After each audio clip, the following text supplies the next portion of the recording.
Hey, Larry. Oh, So is anybody else coming to this soiree? Is it just us? Well, it's just now 6:30. We shall see, huh? How yeah. will we know? Marshall, did anyone join us? Yes. So I'm just right now putting it up on Facebook live. So I think we are live on Facebook now, and we have about 20 people, Great. 21 Live on Oh. Facebook. watching right now. So let's just give it a couple of minutes because it seems like a lot of people are just starting to come on. Absolutely. So Katie at the Episcopal Church invited us to ring the bells on Easter morning. So holy name, Ernest, and we and Katie all rang the bells at 11 o'clock. So Great. I didn't see you, Ernest, or anything, but I heard your bells down there. So it was kind of fun to actually know. Yeah, I heard your bells too. For about a minute. That Yeah. was an interesting idea. I don't know if anyone really noticed. I mean, it was snowing. Probably the three of us and Everyone probably was a neighbor taking a nap or something, but you know. everyone was sequestered in their homes, or Mhm. I don't know. And it was snowing, but whatever. It was Certainly nice. was snowing today. Yeah. What is this thing that people are howling at 5 o'clock or something, or 6 What's that? o'clock? At dusk. I think Is it's there- more like 7, isn't it? At Seven. 7 o'clock. Seven. Sulky. Or 8. The Salkies are here. Hi. Yay. I think they're doing this in New York. I think that there's a big thing, a move afoot to get all the choirs in New York to sing New York. About Oh, that 2 would years be ago- cool. New York. About 2 years ago, they did a High Line opera, which was phenomenal, where you walk along the High Line and they had like 300 or 400 choruses. They had over 1,000 people. And as you walk along the Highland, they're all singing part of this score. It was an opera. And it was about 7 o'clock in New York. That's what I think the title of it was. And my son, who sings with a chorus in Queens, his chorus was there. And it was amazing. You just walk, it took you had to walk 1.5 miles to hear the whole opera. And it was amazing. Oh, wow. So now everybody is taking, I think, the lead from Italy, where everybody was leaning out their windows and singing. And they're doing that in New York. Here, I think we howl. I'm not sure. So there's both. We do the singing every night at 7. We go out and all of our neighbors come out and there's a song of the day and we sing with our neighbors. And it's been so sweet. We love it. It's like our first night, we're not going to actually be joining them because we're on this call. Like it's our one activity every day. The kids come out and we all go sing. And I think it's Social I think it's activity. Thank you. I think it's a way of saying thank you to the grocery clerks and the everybody who's out there really exposing themselves to this in order to provide food and services and medical services to this community. And I think it's terrific. yeah, I think we it's do terrific. take a minute before we sing every night to think of everyone who's serving our community. And if anyone knows anyone who's sick, they might mention their name and Yeah. everyone offers gratitude to all the workers. And so, it's been really cool. We've joined in a few times, and the nobody really in our neighborhood does it, and so I hear myself singing, which makes it less appealing. Yeah.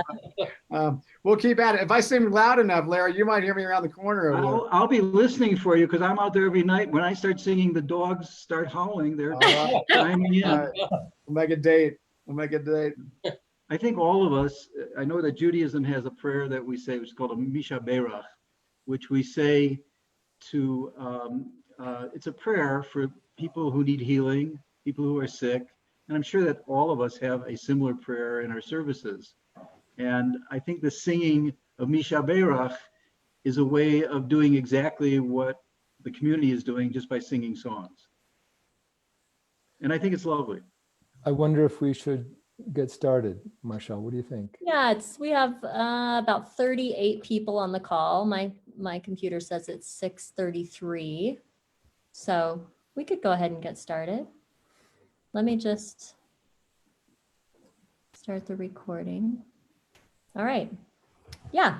So thank you for everyone who's joining us. I know this is a new and maybe strange format. So for our participants, it's set up for you to be able to view the panelists. We thought this would be the easiest way to do it. And right now we are not able to hear you.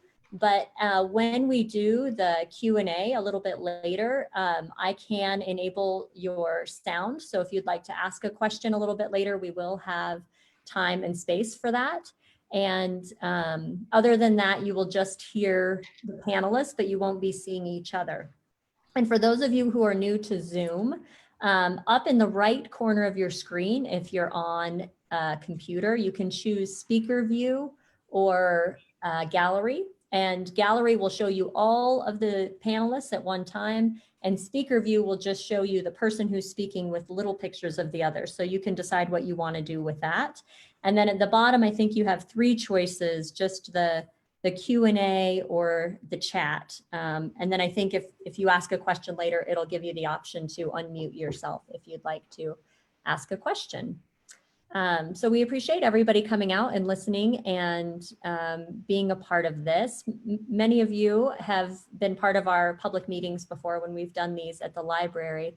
We've been doing these for about 15 years now, had this group of interfaith leaders. I guess they're all of their own faith, but we bring them together to have these conversations and offer these forums a couple of times a year on various topics, sometimes religious or more theological topics.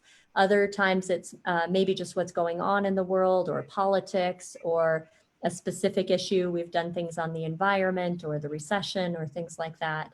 So tonight, obviously, we are calling it Navigating Turbulent Times, a response to COVID-19. So obviously, this is what's on everyone's minds right now. It's what we're all dealing with in some way or another. And so we thought this was a nice opportunity to invite the leaders to come together again, to hopefully offer some wisdom and some guidance about how we can make the most of this time, how we can get through this time. So I'd like to just start by introducing each of the leaders. So when I introduce you, maybe just give a little wave so they know who you are. Tonight, for the first time, we have Bishop Newell Linford, who is representing the Church of Jesus Christ of Latter-day Saints. And we have had that faith represented on and off over the years, but this is the first time Bishop Linford will be with us. So welcome. Thank you. Glad to be here. Welcome. Thank you. And we have Steve Agner, who represents Islam. He is a Sufi in the Muslim tradition, and so he's here representing that faith. We have Reverend Ernest Bayer, who is the priest, the Reverend at Holy Name Catholic Church. We have Pastor Tim Selby, and he is the pastor at the Heart of Steamboat Methodist Church. And Karen Post, who leads a group in A Course in Miracles. Tim Olmsted, who is the spiritual director at the Buddhist Center, and Larry Klingman, who is a member of the Jewish community, Har Mishpacha, and he's here representing the Jewish tradition. So I think we'll just go ahead and get started with the questions. So anyone can jump in and start. The first question is that there is so much fear and uncertainty right now in terms of our health and the economy and the future. How does your faith guide you, or what would your recommendation be of how we deal with this? How do we deal with all of this fear and uncertainty in our world right now? I'd like to start. Well, from A Course in Miracles perspective, it's a time to go inward. The Course really talks about, the way we try to find external solutions can be unique to different people. And sometimes we end up being in competition with each other. Some people may want to get the economy going again or shelter down. So the Course really talks about going within, using times of turbulence to understand our connection to the sacred, to the divine. And in recognizing that connection, recognizing our connection to everybody else, so you don't feel as isolated at this time, and also the strength in that sacred connection, in that place deep inside. Great, thanks, Karen. Who else? How do we deal with? Well, I think, what I've observed, because we've been so cooped up lately, I think it's really important to get out and do some exercise, whether that's with your family that you're living with, or by yourself. And up until a few days ago, I was biking about every day, and looking forward to getting back into that once the snow melts.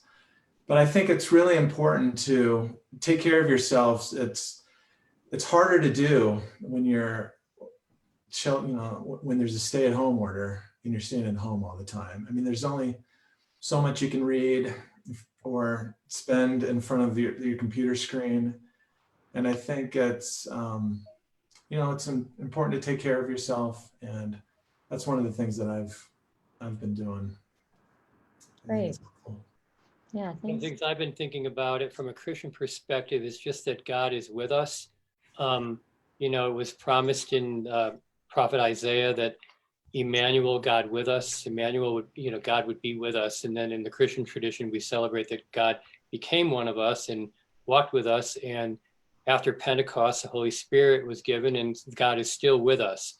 And so just to kind of take comfort in that, like even in the midst of suffering and pain and isolation, God is with us, and to try to find him in the moment, and to trust that he is with us and that he wants what's good for us, and to try to rest in that and have peace.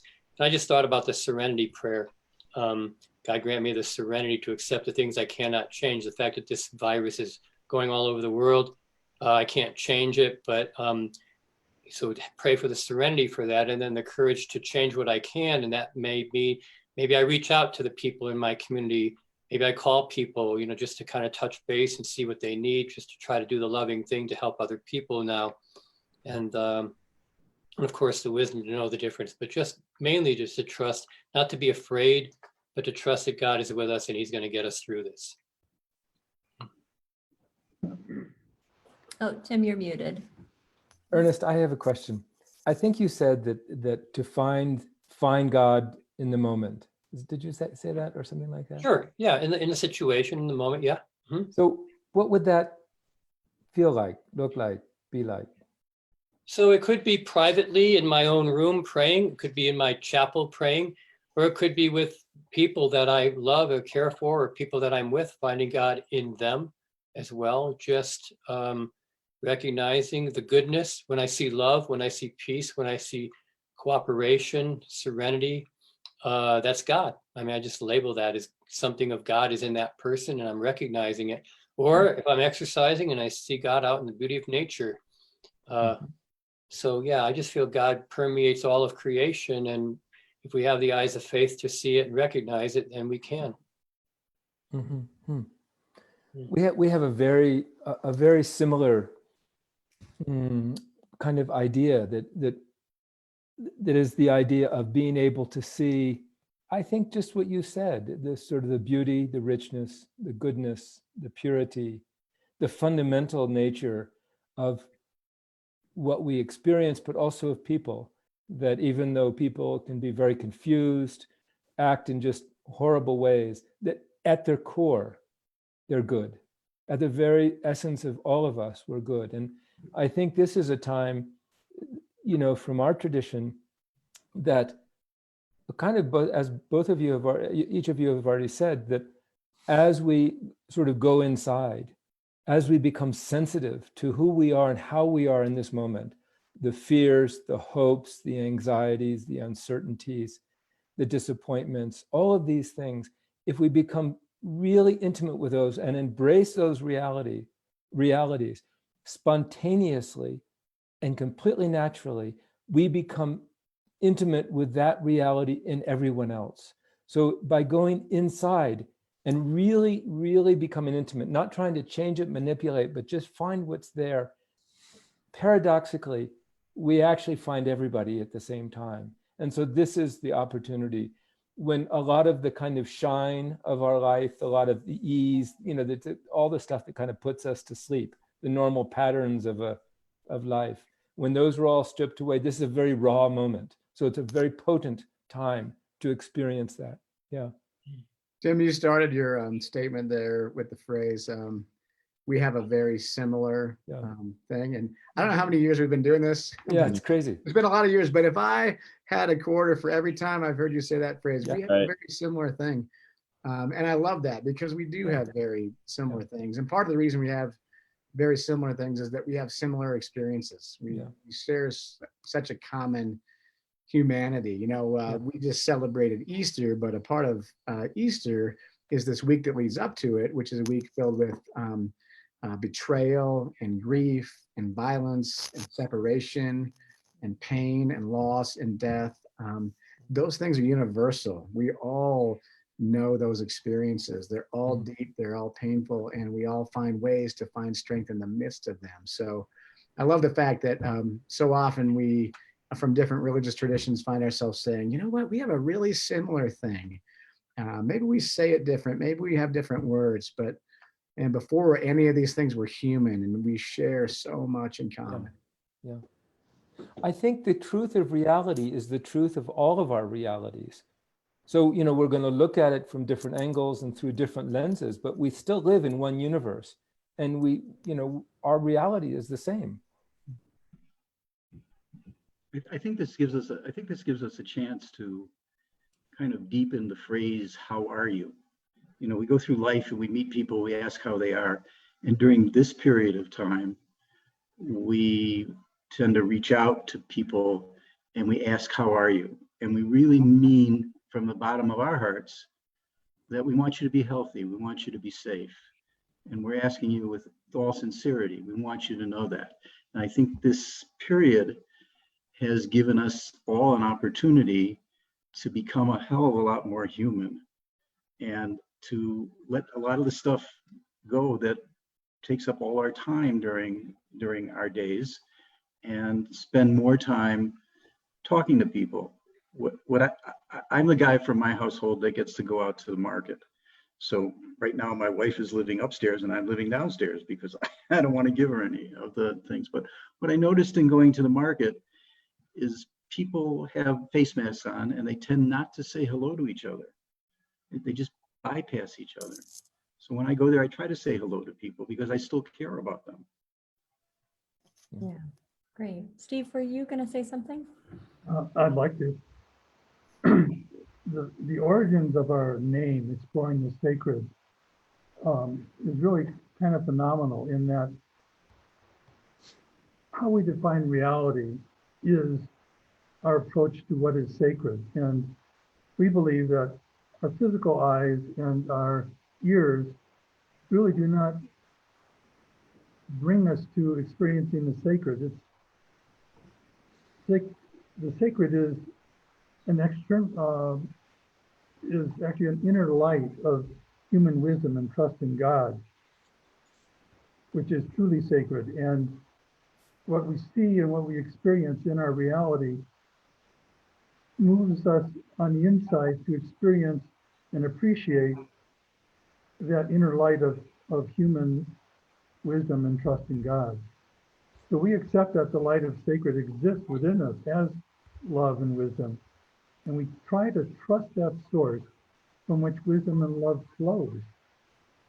Since we can be fairly certain that it did not come from us, our egos, our distinctions, or our self-centeredness.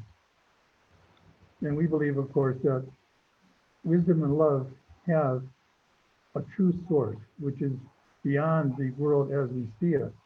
And we need to seek that within us and find that sensibility, that trust in the God, the godliness within ourselves. And that will then enable us to behave with God's qualities and not just with lower emotions, feelings, and what is physically what we see or what we hear. Okay, next question. From your tradition, is the pandemic indicative of something greater, such as punishment from God or a sign of the end of times, or is it some like a force of evil that's operating in the world? Do any of your faiths have some rendition of that? Well, I'll start again. From the course's perspective, we're not separate from God. So, we're not something that God would take action against or for or anything else. We're all part of the same consciousness. To that end, there's also no separate evil. So there's no evil creeping in trying to take over or anything else. It's just us, and sort of so that whatever peace we can reach through prayer or meditation, whatever sense of connection, as we spend time in that, going back to the last question, going into that sacred, we put that out to the greater consciousness. Very often the perception, the things that are going on around us come from our own sense of disconnect and our own fear, but there is no force outside of us for good or evil. It's just all us. Hey, we talked about this the other day a little bit, and oftentimes after a tragic event or some difficult or some form of hardship, there's somebody out there saying it's God's punishment on these people or those people. Usually they're a Christian person out there doing that. We seem to be pretty good at that lately. But I have been pleasantly. I have not heard anybody ascribing those sort of what I just would think of as crazy notions to any of this. Maybe it's because I don't watch the news a whole lot, but I've just been thankful that I have not heard God being pinned as causing us pain and hardship as punishment for somebody or something or some group of people or whatever it might be. So I hope it's not out there. Yeah, I'd agree with that. I'd say from our faith standpoint, we're not looking at this as punishment from God or a signal at the end of times. I think pandemics have happened throughout history, and I think we're pretty lucky that we haven't seen a global pandemic probably since the Spanish flu, and that killed a lot of people. But I think these things like this pandemic are going to happen periodically, and it's just one of those things about the human condition here on Earth. So, from the Buddhist point of view, if there's an ultimate principle, one of the ultimate principles is just the principle of cause and effect. And when the causes and effects come together for there to be a pandemic, then there is a pandemic, obviously. And so this is neither for us or against us. It's just simply the nature of reality, that things change. When causes and conditions come together, there'll be a result. So this is pretty straightforward from our point of view. Hey, Tim, I got a question. Like we talked about the karma piece a bit before. Yeah. Does that play into like any individual's particular circumstance in the current moment or any moment that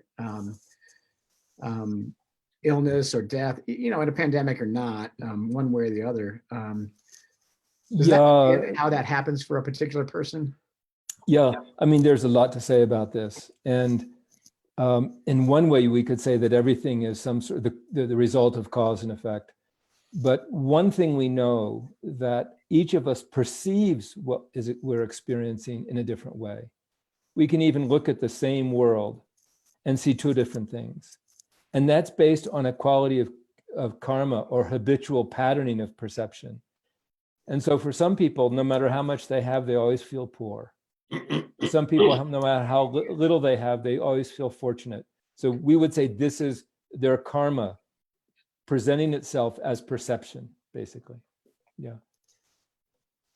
I took the time to look at many Jewish traditions from the ultra right to the ultra left, and I didn't find anybody who was saying that there's a larger issue here, which is in some ways I found a little unusual because during the Holocaust, many of the very, very Orthodox Jews who didn't resist thought that they had done something wrong, that they hadn't been religious enough, that they hadn't prayed enough, and that this was some sort of punishment. But looking across even the most Orthodox, I have not seen anybody attribute COVID-19 to something that people did not do of a religious or any nature.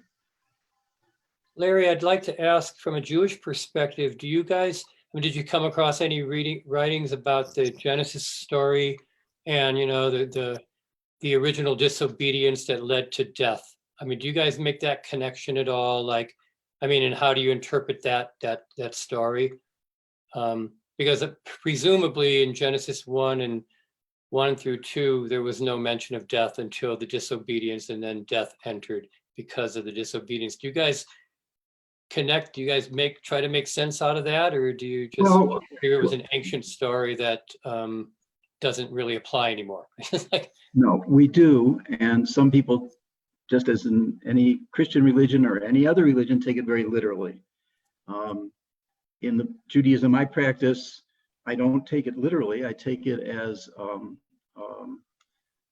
they're stories, but they're important stories because they're trying to teach an illiterate, seems to be an illiterate population how to be able to live in a society. So I meet with a couple of other people and we say some morning prayers on Thursday and we read a portion of the Torah. And we tend to look at, we don't look at it literally, we look at it as how does it relate to what we're doing right now? And if we look hard enough, we find a relationship. We find that there's a message here that relates to how we're living in our society today. So yeah.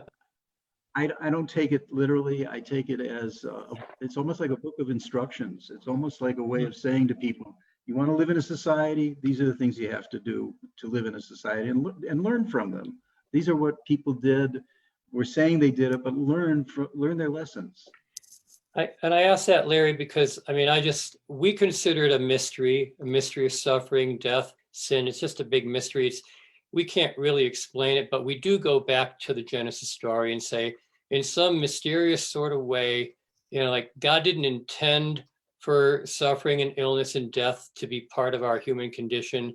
And in some way it's connected to our own disobedience. But like you say, how does it relate to today? If I live a life of sin, I'm causing death upon someone else, or I'm bringing myself to death. If I'm murdering or raping or whatever, abusing myself with drugs, or, you know, I'm on the path towards death just because of sin, lack of love. So that I can see the relevance of that even today.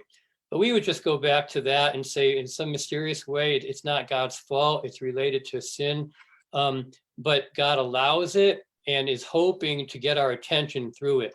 So when there is sickness and death, I'm just going to read a couple lines from a catechism of the Catholic Church, just really briefly, because I think it sums up like why. I mean, it's a mystery as to why it happened, but in illness, human beings experience their powerlessness, their limitations, and their finitude. And every illness can make us glimpse death. Illness can make people more mature, helping them to discern in their life what is not essential so that they can turn toward that which is essential. And very often, illness provokes a search for God and a return to God. So, you know, it just maybe gets our attention and we start seeking God. I got a text from a teenager a few days ago who hardly ever comes to church, but he texted me and said, well, this has given me a lot of time to talk to the man upstairs. You know, like he's thinking about God in a situation like this. So maybe that's why God allows it, to try to lead us back to him. Well, I would say he might be talking to the woman upstairs, but I think you're right. I think you're right. I think that it gives this kind of thing lets us look at how powerlessness we really are. We don't have power over these things. These things happen and we can't control it. You know, some people think they can, but they really can't. It's not controllable. So what is that? What are the core issues that we're going to go back to when this kind of thing is happening? Can I speak? We have only control over our own intention and the ways in which we want to relate to every other human being. That's all we control. In our view, as a Sufi, we try to behave in accord with God's qualities at all times. We assess ourselves several times a day whenever we interact with another human being. And we say, did I misbehave? Did I behave because ego was driving me? Or did I behave because fear was driving me? So what we're currently experiencing now is so important because it helps us realize that we're only accountable for ourselves and how we choose to behave. And something you may not know, but Muslims believe that when our soul is ready to leave our body within 3 days after our body passes, we will have angels reviewing all the actions we've carried out in our life. And they will compare what is good, what we did with proper intentions, and what we did with negative intentions and ego and other such things. And we will be held to account for how we lived our life and the extent to which we tried to behave with faith and trust in God and behave like He would have us behave. And if that's always in control. And it's up to us to establish our higher standards with God in us, helping us understand and appreciate how we have to intend our life's actions. So let's move to our next question, which is how can we navigate this in a way that creates more connection rather than discord and distance? Some of you have already talked about, people might not say hi at the grocery store, or a level of mistrust of other people because of the fear of getting sick. There's also been some racism as a part of this of, staying away from, people from China or whatever it might be. So how can we use this as an opportunity to actually bring us closer together rather than more distrustful or more fearful or more separated? Well, I think it's a great opportunity to help those in the community. It could be your family, it could be friends, or it could be people that you know. It could be with those within your faith or congregation or neighbors, to help them with anything that they might need help with. That could be help obtaining a mask, or it could be running to the grocery store to get items that they may need for their household. It's an opportunity to maybe rekindle relationships that you have with people that you haven't spoken to in a while, but it's certainly an opportunity to help. I think that's one of the beautiful silver linings in this pandemic, is an opportunity to extend a helping hand to those that could use a little bit of assistance. So one of the things I love about this community, and I loved about another community in California that I lived in that was very small, but it had a large rural population. It had farmers and it had cattle raisers. And I think one of the nice things about this community is the pioneer thing.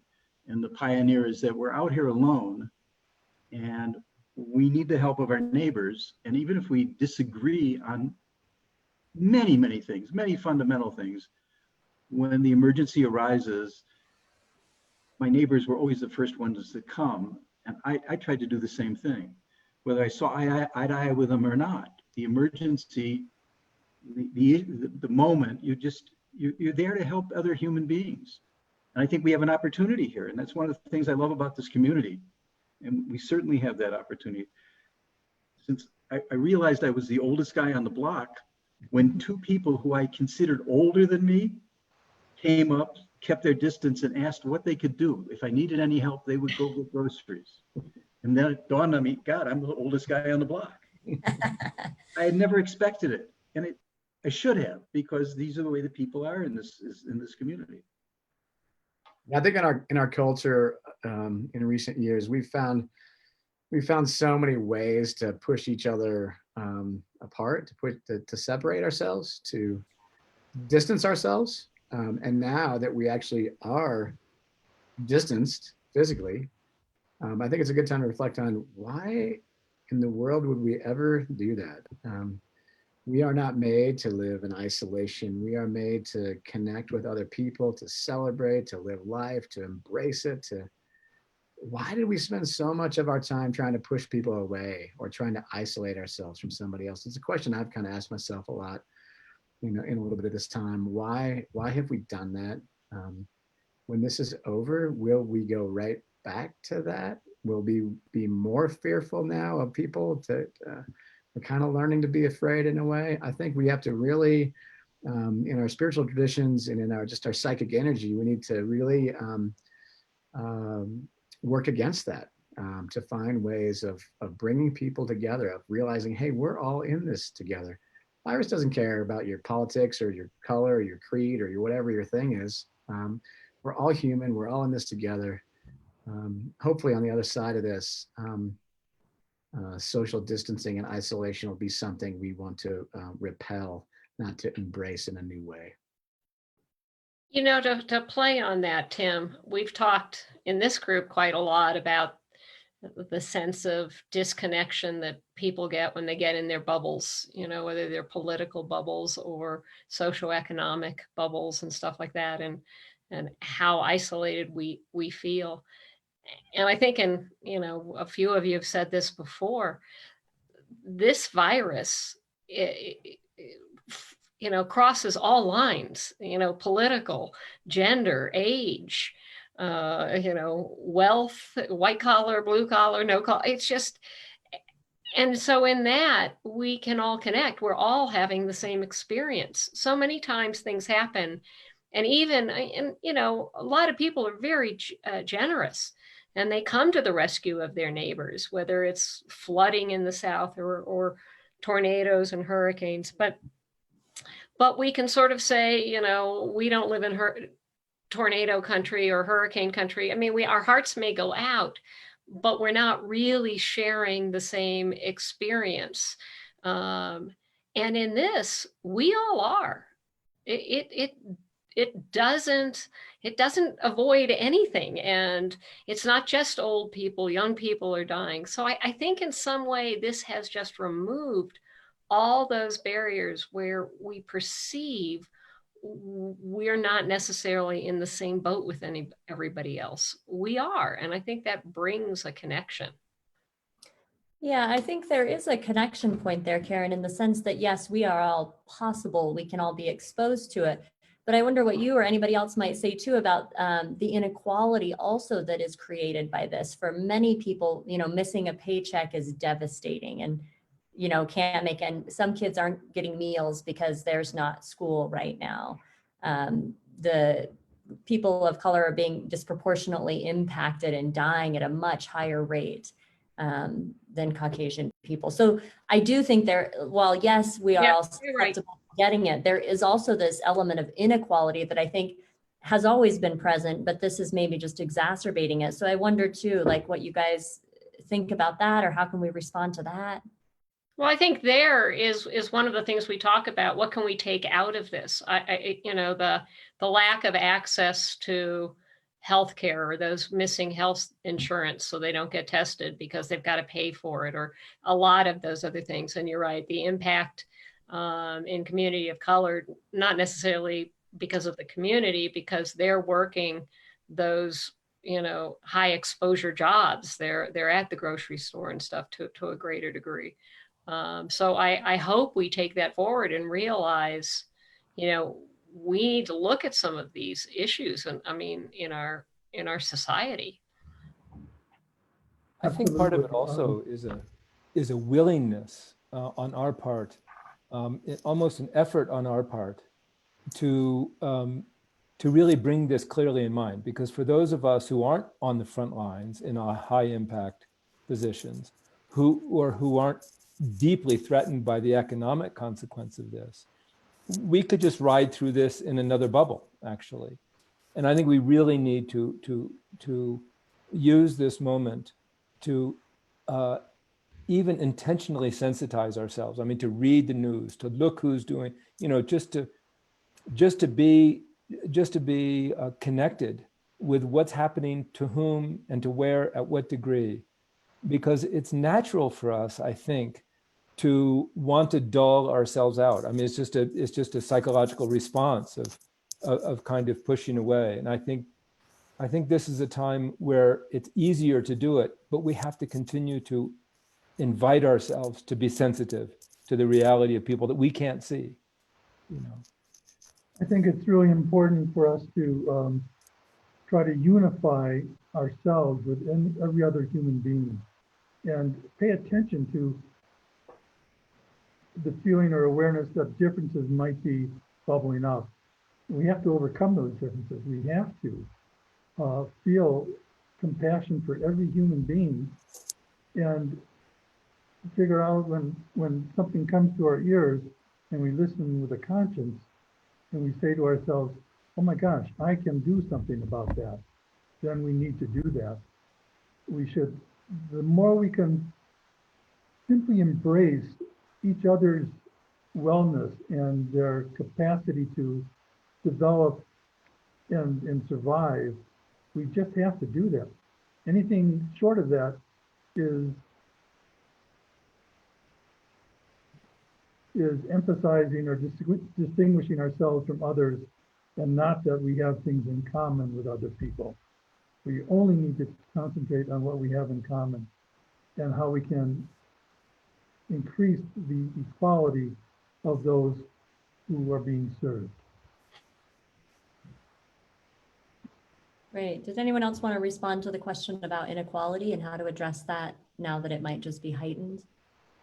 Yeah, I'd like to say just a couple words. It's, there is great inequality. And in my opinion, one of the biggest tools that we can address inequality, it's not a short-term fix, it's a long-term fix.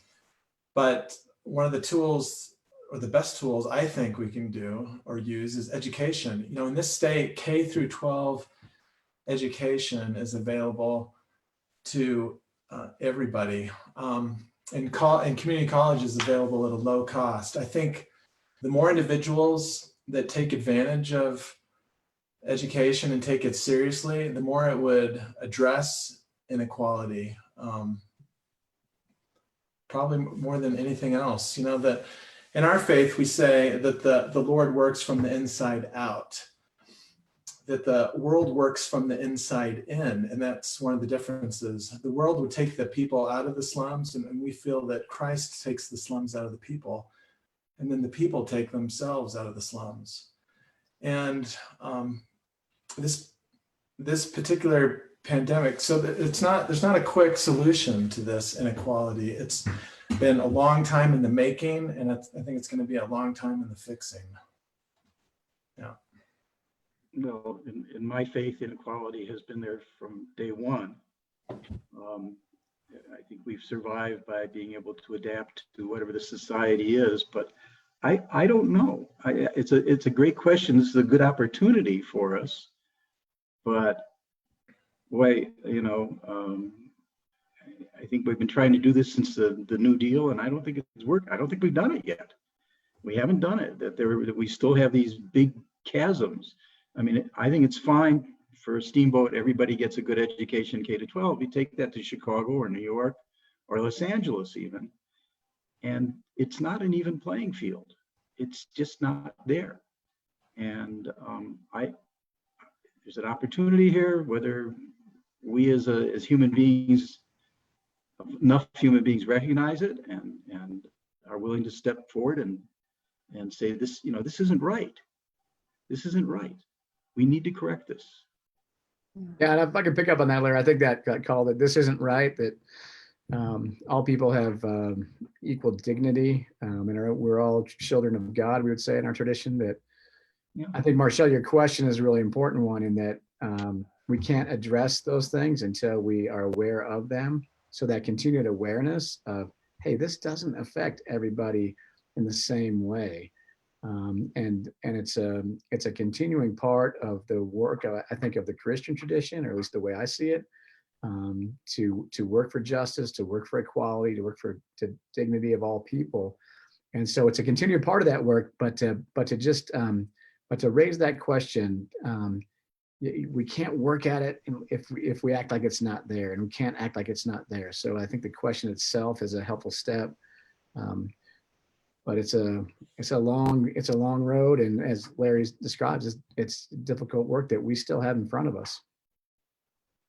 Yeah, It's ongoing.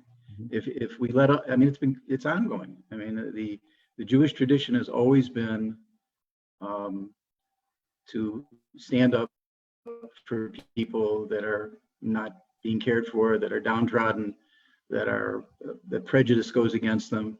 We've always stood there. That's part of our religion. That's part of our faith. That's part of our heritage, because we've been there. We've experienced it. So maybe this is along the same lines, but I'd like to hear maybe a little bit from each of you about what's your hope of what could come out of this? Like, if this were to be an opportunity for us, what's sort of your vision or hope of what things could look like after this? You know, my dream is, I can remember when the towers came down on 9/11, and everybody said, "Oh, New York is so different now," and that lasted for about 3 weeks. Yeah. And I feel like that this is kind of that experience, you know, writ huge. And my dream, my hope is that in some way, there will always be a kind of snapback mechanism. It's just human nature. To suggest that it won't happen isn't being realistic. But I just hope we never go back to the same thing, that we're more sensitive to each other. We're more appreciative of the vast network of community that we live on the globe, and how dependent we are on each other for what we eat, for our health, that we're just more sensitive to that. That's my dream, is that we become more sensitive and a little bit more humble in the face of the reality of the fragility of life. So I think more sensitive and a little bit more humble. I think if this has brought home one thing to me, it's something I had known, but I never really thought about, is how very, very dependent we are on so many people in this world. It's not just our neighbors. It's not just the United States. We are dependent on other countries, on what they produce, on their knowledge. We're so dependent on that. And I hope we can come away with a much more appreciation for that we are dependent on other people, not just our neighbors, but the whole world. Yeah, right. Yes, I hope that we experience the benefit of reaching out to anyone else, to being of service to anyone else, and replace our willingness to serve and communicate and appreciate every other person as our major focus, so that we are not thinking about ourselves or what I want to achieve or ego or whatever, but we're developing compassion and appreciation. And just as Tim said, that requires sensitivity and awareness. And if we develop more awareness, more sensitivity, more compassion, more using all of our opportunities to serve the needs of others, then we will become a much better community. And it also brings up what we were just talking about. We have to realize that we have to be selfless with regard to income. We need to share more and make sure that we give more, so that other people aren't suffering nearly as much as they may have been historically. I think so often, sort of play on what you were saying, Steve, where we get into a pattern in life where we take things for granted. You know, from being able to buy toilet paper whenever we want to, you know, being able to go out and have a meal out, order something on Amazon and have it show up. And we don't really think about what that takes, you know, and that gratitude that you're talking about comes from being mindful about how everything's working around us.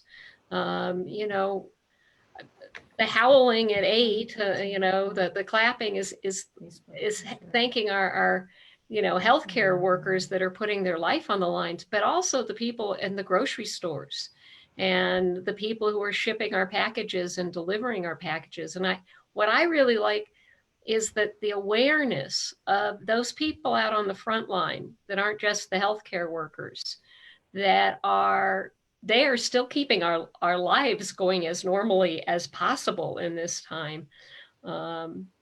and not taking them for granted. You know, what you were saying, Larry, that we're not saying hi with the mask on, but you know, the last time I went to the grocery store, I really tried to thank, with the social distancing, everybody that's stocking the shelves, which, you know, people are reaching over them, even in our nice community, you know, and grabbing stuff off the shelves, not in a rude way, but really acknowledging the people around us. And I hope that keeps going, that we hold that gratitude for the workers that so often are invisible to us, that we just, they're the cogs in the wheel that keep everything going. And now we realize, either because they're getting sick or they're speaking up and saying, you know, they're scared for their lives, or those businesses are shut right now.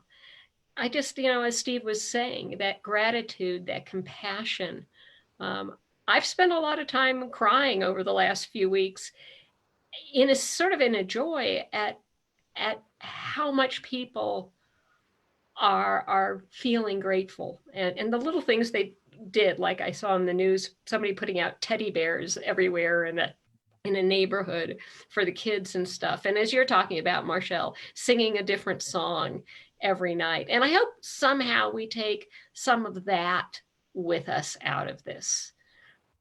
That sense of community, that sense of gratitude for our fellow, for our neighbor, our brother, you know, and our awareness. How many people, you know, as you were saying, Larry, it really takes to keep our life going. You know, somebody's making the mask, somebody made the material that's going into the mask, somebody's sewing the mask, somebody's shipping the mask. Yeah. We don't see those people, like you said. We just go to Amazon and it shows up the next day, but there's somebody in Amazon that's in a lot of ways risking their health by being there doing it. Yeah. I'd like to share a New Testament from Luke, number 21, verses 1 through 4. So you don't have to, I'm not going to say it now, but in that aspect, in that section of the New Testament, it's quite clear what Jesus did and how he behaved in a way that was so important. And it's in the New Testament. It should be familiar with all of you, perhaps. Luke 21, verses 1 through 4. One of my favorite lines that I've ever heard came from one of my teachers, and she was talking about the truth of interdependence. And not only are we sort of interdependent right now for everything that we have, our food, et cetera, but our entire life was given to us by someone else, by our parents, by the doctors and nurses that kept us alive, by the teachers who taught us, by our friends who helped raise us. And she said something that has just burned in my mind and really changed my life a little bit. She said, "We are a gathering of the kindnesses of others." So I think that is like a worm that has gotten into my head, and it's beautiful. I love it. I hope that I can live up to the reality of it. I was thinking about it from three perspectives: one in my own parish or our church, and then globally, and then just sort of spiritually. But I've been doing some live stream services, as I'm sure many others have, and it's really strange to be leading a service with nobody out there. And so it's really struck me that I hope that when we get back together, we appreciate each other much more when we gather, because we have a ritual that we go through, and it doesn't necessarily involve a lot of touchy-feely, you know, communication with one another, but afterwards we usually gather. But I just hope that it increases the desire for at least our Catholic community to just really appreciate each other, gather the freedom or the ability to gather together and share a worship and share fellowship afterwards, because it's just, you know, at least I'm feeling the loneliness just being in the church all by myself. So that's one thing, a better sense of community I was hoping for. And globally, I just hope the leaders of the various countries can start working together and desire to work together in mutual support. You know, I might add, in light of recent news, the World Health Organization and everything else that we can do to work together to support each other's country, cooperate together as a global village rather than trying to isolate each other or compete against each other. And then spiritually, I just thought about an awareness, like a greater awareness of the preciousness of life, the inevitability of death, so that we might have a greater interest in how to prepare for our own death, because sooner or later it's going to happen to all of us. And now we're more aware of it. How do we prepare for that? And how do we better prepare for eternity? Because this life is an investment in eternity from our perspective. Thanks, Ernest. My hope is that we have more gratitude to the Lord for all that He's blessed us with. We have a wonderful world and country that we live in, and one of the best, maybe the best community in the world, Steamboat Springs. It's a tremendous blessing to live here, and I hope that we can be thankful for all the things that we have. And it's a great blessing and I hope people are more thankful for the family that they have and the friends and neighbors. Those are wonderful things. And I know I have more gratitude than I did, say, 6 or 8 weeks ago. So that's my hope. Yeah, great. If I could lower the bar a little bit, I agree with everything. I agree with everything people said. Those are great things. And Kristen, my wife, and I were talking the other night about what Tim just described, about how things kind of go back to just to kind of, it's not long and things are back the way they were. And I was like, you know what? If everything just went back the way it was right now, I'd be cool with that, right? I would hope we would make some incremental gain of the awareness of our shared humanity, how life is fragile and short and beautiful, and as people on this planet, and what a gift it all is, and to realize the shared humanity we have, just maybe a little bit more than we do right now. Yeah. Great. Thanks, Tim. So we'd like to open it up for questions now. So my screen looks a little different, but I think on the bottom you can either raise your hand or you can post a question in the Q&A. So if you'd like to speak your question, I can unmute you if you raise your hand. And if you would just like us to read the question for you, you could post something in the Q&A. So, first question. This is from Paula Salke. Does anyone see this as Mother Earth telling the world that there are problems with the environment that need to be resolved immediately?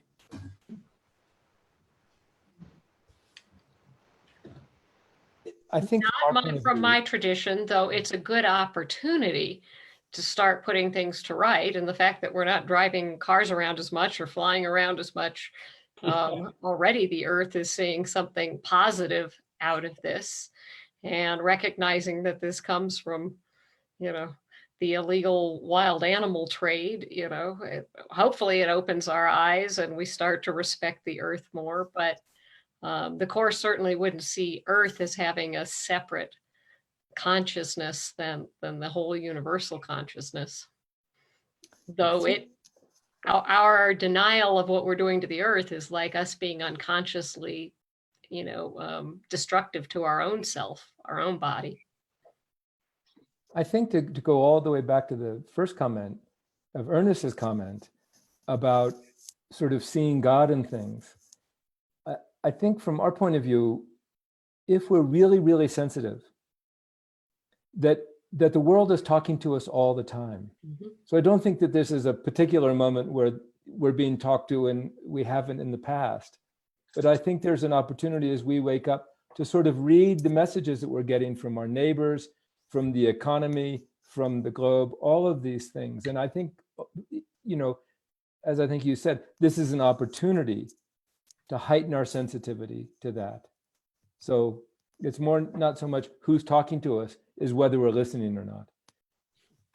Maybe the world is raising its voice a little bit. Yeah. Okay, we have another question here from David Katz. How does each tradition train us to approach a person who is ill or suffering without regressing into pity for another? Could you repeat that once more? Yeah. How does each tradition train us to approach a person who is ill or suffering without regressing into pity for another?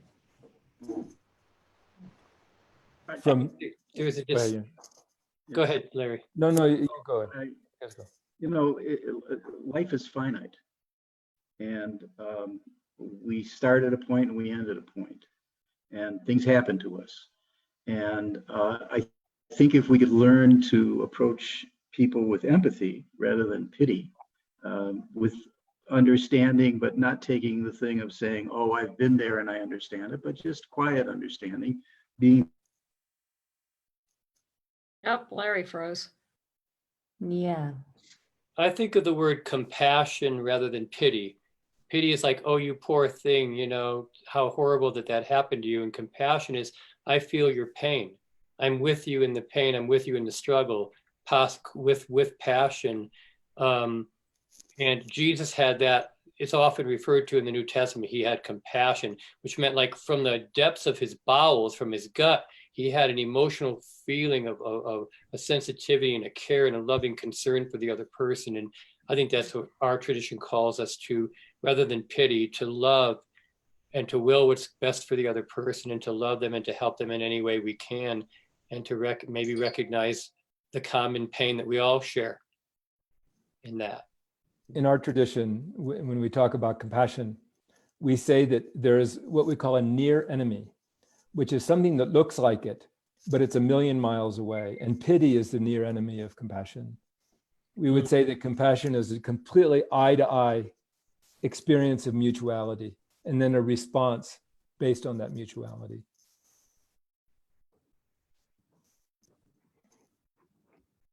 Yeah, great. Well said. So it looks like Joella, I'm going to just let you talk, Joella. So I think you can unmute now. And if you just would introduce yourself, if you're asking a question, if you'd like to, I suppose. I'm Joella West, and that guy downstairs from me, Larry, whose face has disappeared from this, is my husband, and I'm the president of the Jewish congregation here in Steamboat. Joella, what have you done with Larry? I don't know. I guess I'll find out later. Here is my observation and my thought.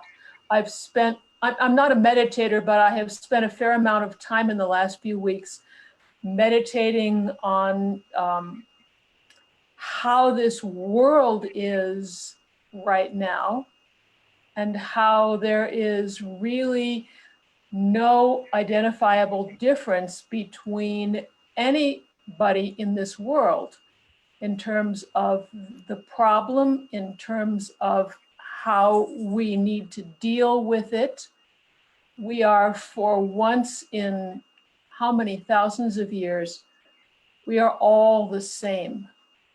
And we all have the same concerns. And it has been made bizarrely very simple in a world that we have spent a lot of time talking about. This is a very complex place. Seems to me very simple right now.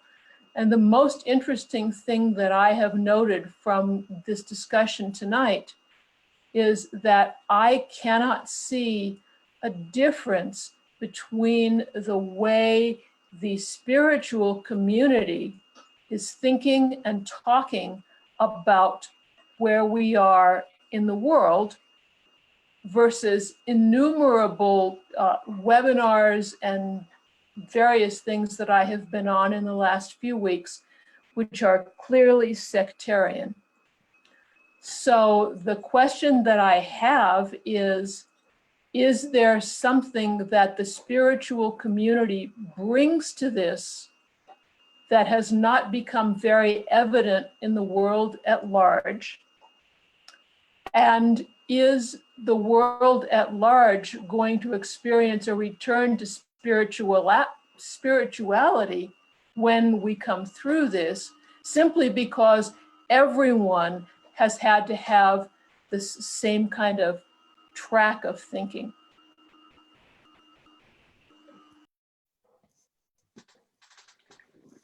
I would say, you know, to begin with, just if you looked at it biologically, you could say we're all human beings, but you could also see lots of distinctions: young versus old, healthy versus sick, black versus white, whatever. Biologically, we can fragment it all to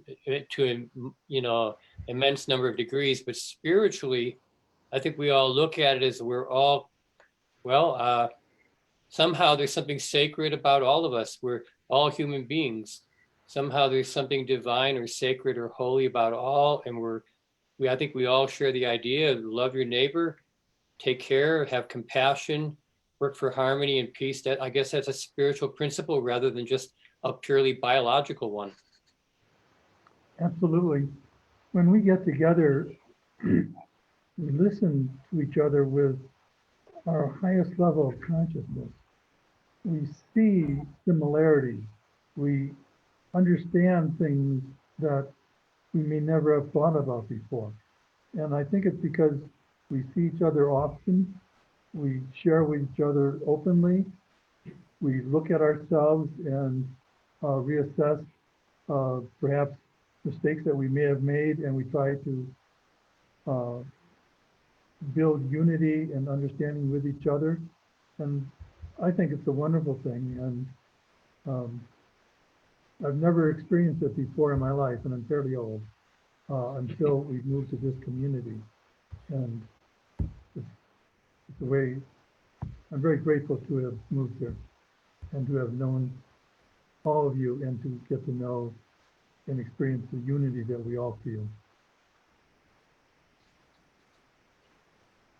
For me, I guess I've heard some stories, and they're just stories that have reached me. I mean, from people I casually know, that more people are praying and meditating. So maybe in a time, somebody, I can't remember now, was talking about that helplessness, that out of control. And whereas that may not feel good to us from a Western culture that likes being in control and organized and making plans, learning that surrender is important, and it may be part of how the spiritual community looks at it differently than the secular. The secular might be focused more on how can we control what we can control at this time, recognizing that there are limits to our control. But this might also be an opportunity to really practice that surrender. For me, spiritually, it's not a complete just giving up. That's not what surrender is. It's a very active thing. It's as a kayaker, it would be you have to surrender to the river. You have to surrender to the rapid. That doesn't mean you can't guide your kayak through the turbulent times. And that's where, to me, spirituality comes in, it's the oar to get the kayak through the turbulent waters. Life is going to take us where we want. We're just going to go through it a bit more if we're not a leaf on the river, or, and that we can direct ourselves through it. And that's what spirituality gives. And hopefully people hold on to some of that and don't just let the external. I think Tim Olmsted was talking about the difference between the karma going in and coming out. The external world wants to grab our attention, and how do we stay, how do we find that inner sort of guidance to get us through turbulent times? Beautiful analogy. Beautiful. I'd like to add that many of us interpret Islam as surrendering. And therefore, what it means is exactly what you said.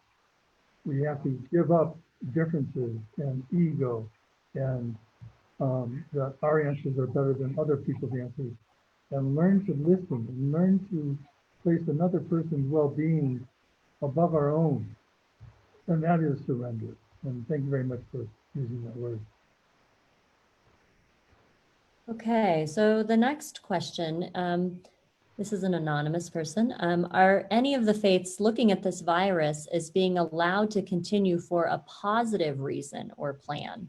So we addressed it a little earlier, like, is this some sort of warning sign or punishment? But the question is kind of the other way around. Like, is it going on for some positive reason?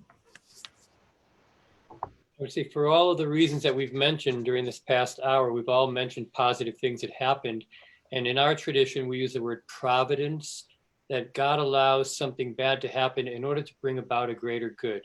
So we put our faith in that. That makes sense to us, that God didn't cause the virus, but he's allowing it, hoping that through his grace and through our own cooperation, good things can come from it, even that we could be better on the backside of this. When we come out of this, we could even be better. So that's our concept of divine providence. Yeah, I would add, I think, I'm not sure, for me, there's a difference between causing and allowing, and they both sort of infer that there's a power there that sees, controls whether this happens or not, and allows it to go ahead. It seems very similar to me. So I think I wouldn't think of it as God allowing something bad to happen, but I think as people of faith, we always try to find the good in the midst of difficulties. That's what so many of our heroes do, right? In faith traditions or in human history, we learn from people who persevered, who found strength, who found hope, who found courage, who found peace, even in the midst of difficulty. So I think we learn from those who have gone before us to find the good, to grow from whatever situation that we're in, regardless of why it's here. Absolutely. I'd have to go with what Tim Olmsted said about karma. I mean, the whole idea, Tim was talking about a person could have an abundance, but if they saw themselves as living in scarcity, they wouldn't see the abundance. And if they have nothing but see themselves as abundant, they're not going to see the nothingness. I think whether you see something good or bad coming out of this, that's just up to your perception. We can turn this any way we want. This can be hell. This can be heaven. I mean, I've heard enough introverts say this is an introvert's, dream life. So I think the question just points to perception, and we can perceive stuff any way we want. Yeah, and I think this is a similar question. It's a similar question. But does anyone see the relationship of this plague to the plague before Passover that created a path from God for the Jewish people to follow? This is a path coming from the pandemic toward a more righteous path for us to choose. This is Father Murray Zedek. Did anyone want to? Larry. Murray, that's a great question, Murray. You always come up with the best questions. If we think about what the plagues were all about, that Moses was trying to get Pharaoh to release the children of Israel, to let them go, to take them out of slavery. I have a hard time equating this plague to something like that. First place, Pharaoh's dead, so I don't know who plays Pharaoh in this one. But again, that gets back into, is this a divine happening? Has God sent this down on us? And I'm not taking that position. I don't think it is divine. I think we've had plagues every couple of hundred years throughout time. Maybe some people blame the Black Plague on God. Maybe some people blame the Spanish flu on God. I don't know. I don't think this is a divine warning, let's say. However, I do think it's still giving us an opportunity to change the way we have behaved, the way we are behaving, the way we see other people. It doesn't have to, for me, it doesn't have to be divine for me to see this as a good opportunity to reevaluate how I appreciate other people, and not just the people I know, but the people, everyone, how I appreciate everyone. I appreciate companionship, how I appreciate conversation, how I appreciate trying to understand people's lives and how they're living. That brings up a really interesting theological question. It's a whole nother question, and maybe a good discussion for another evening. But I think we'd have to ask ourselves, if God is in the business of sending plagues to kill people, how do we decipher when they're from God or when they're not? And I would just kind of, from my theological position, would say that I don't think God ever sends plagues to kill people or in any form at any time. And I think, I think a lot of us would agree with that. But I think for a lot of us in spiritual traditions, we have to wrestle with our stories and what's come before us that might paint that in a different light, and really do some wrestling with what that means and how we understand that.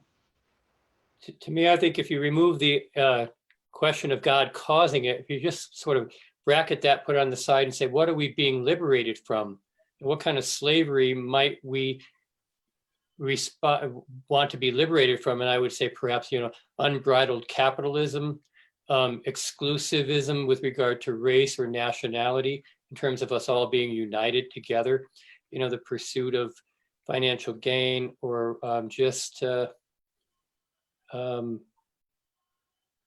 so there's some things that maybe we could be liberated from, regardless of whether God's sent the plague.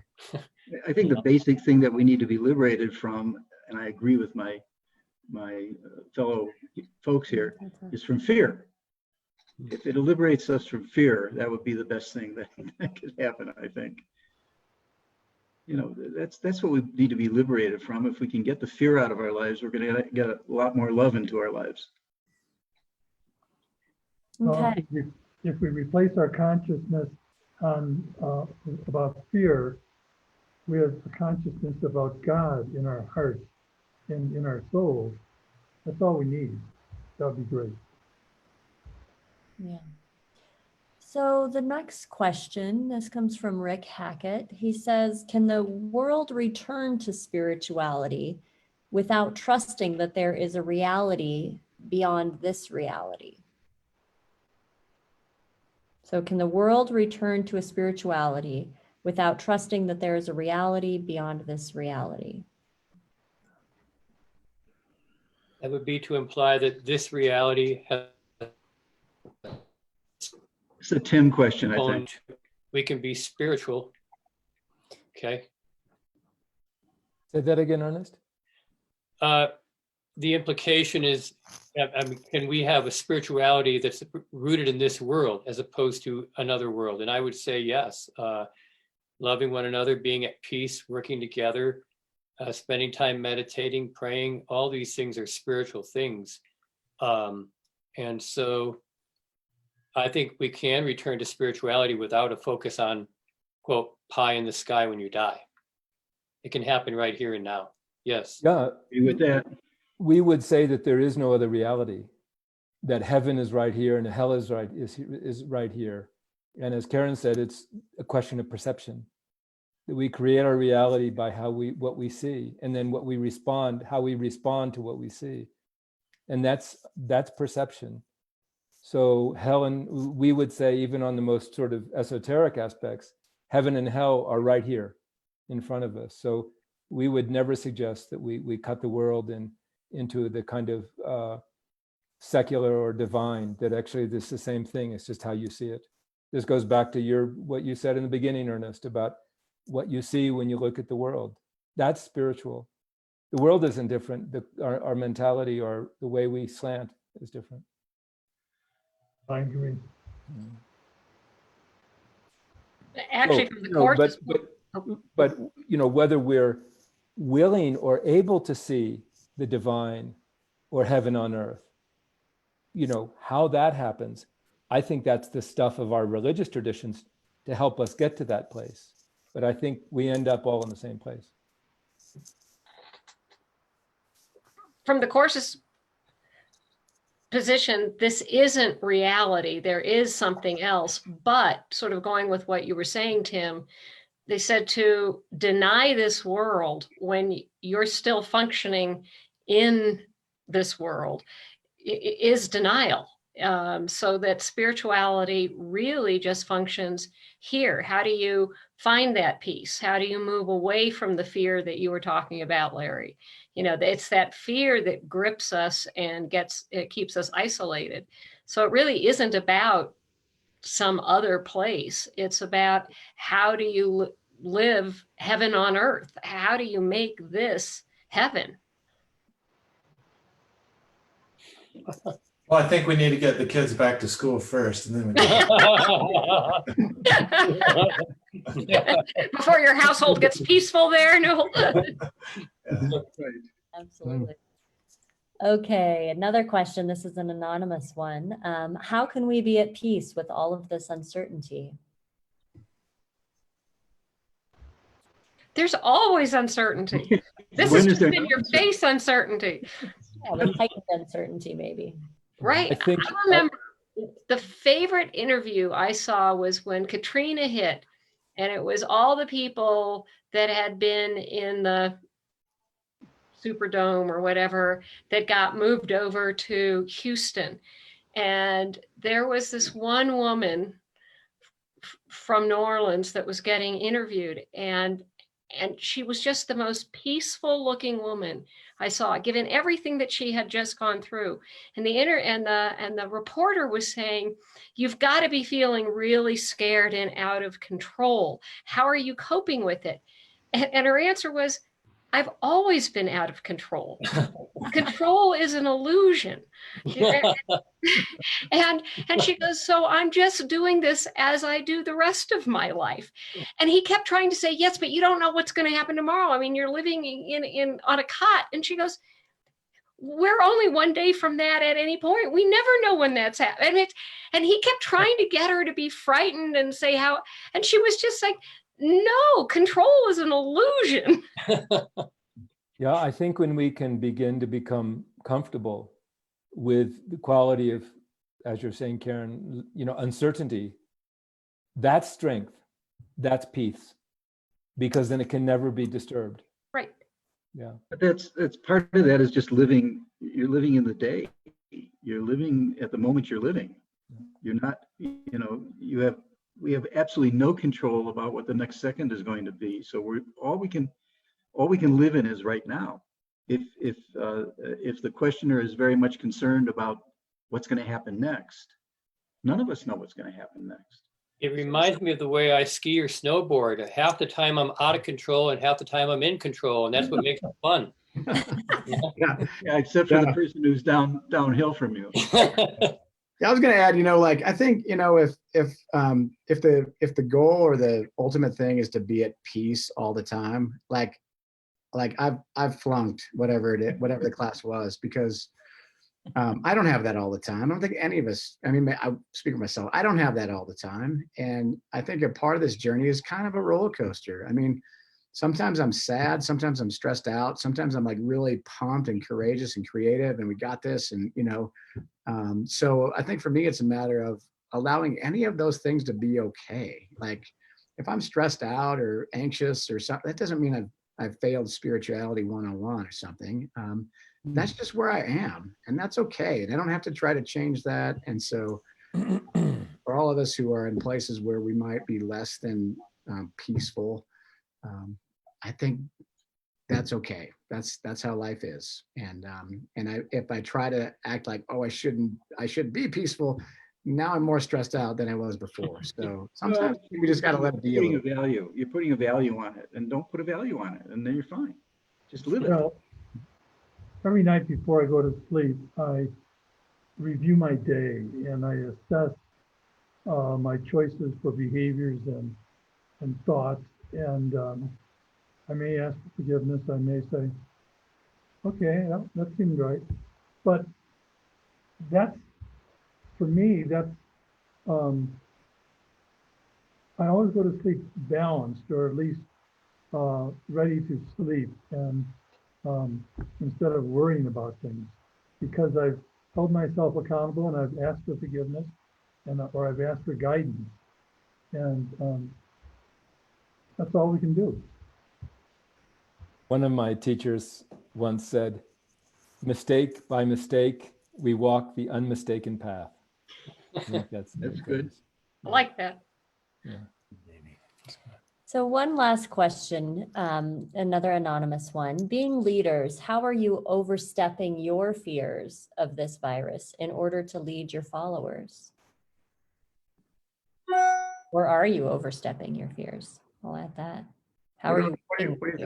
what is overstepping? I'm not sure what that means. Stepping over, stepping beyond, or Yeah, I guess maybe I would rephrase it just to say, how are you working with your own fear Mhm. to lead your congregation? I don't know really what they meant, but Mhm. Look, I'm not living in fear. I Yeah, don't know how the neither am rest of I. you are, but I'm not living in fear. I'm living in this moment. And if it happens, it happens. If it doesn't happen, it doesn't happen. And that would be the advice. If anybody came to me and said, how do I get over this fear? I'd say, well, stop. What are you afraid of? What are you afraid of? You're living now. Things are good. If it happens, it happens. If it doesn't, it doesn't. But being afraid is not going to change it. It's not, all it's going to do is make you very uncomfortable. It's not going to change the outcome. There's no way to do that. okay. Well said, Larry. I think for our congregation, it's putting at least occasionally each day, putting your own self-interest aside and reaching out to congregants. And in our faith, everybody works with somebody else in the congregation to see what kind of needs that they might be having that day. And when you can reach out and talk with others and try to serve them with what they need, I think any fear or concern that one might have for the future gets set aside for at least a moment. Yeah, that's really beautiful. Yeah, it's almost like one way to the way to deal with fear is to invite other people's fears to you, and then it just begins to become sort of globalized. Yeah. Yeah, I think for me, it's a bit of a, I like the word courage, sometimes courage gets described in a different way. It's not the lack of fear, but the ability to live beyond your fear. And so I like to, we can acknowledge that, people are anxious, people are afraid, things are strange and uncertain in our world. Okay, what now? What are we going to do now?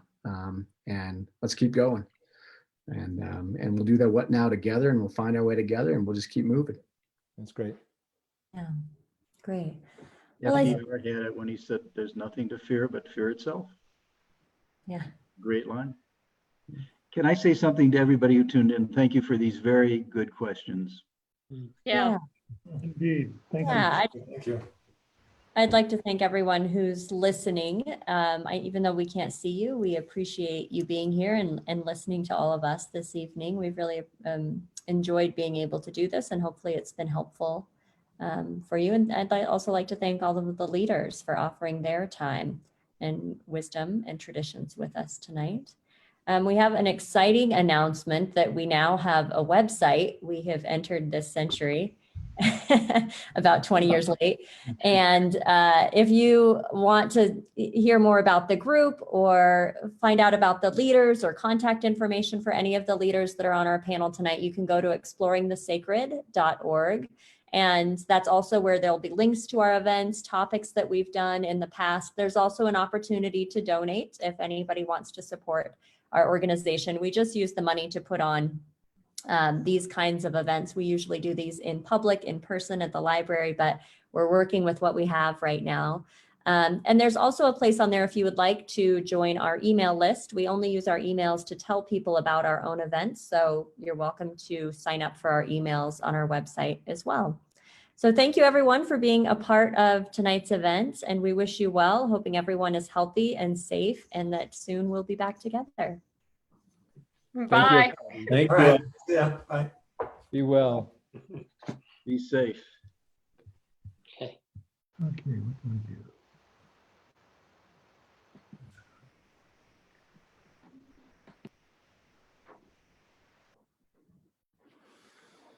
Okay, so now we need to